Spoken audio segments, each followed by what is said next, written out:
பாரடா உன்னை ரசித்தேன். தொட்டதும் விழுந்து விடும் ஆடவும் பிடிக்காது கர்வம் அதை மதித்தேன். முடி குத்தும் உந்தன் மார்பு என் பஞ்சு மெத்தையோ, என் உயிர் பிக்கும் முத்தம் அது என்ன வித்தையோ.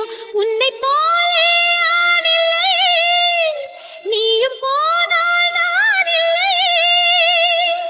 நீரடிப்பதால் நீ நழுவதில்லையே, ஆம் நமக்குள் ஊடல் இல்லை. உன்னோடு வாழாத வாழ்வென்ன வாழ்வு என்னுள் நெஞ்சு சொல்கின்றது. பூவோடு பேசாத காற்றென்ன காற்று ஒரு பூஞ்சோலை கேட்கின்றது.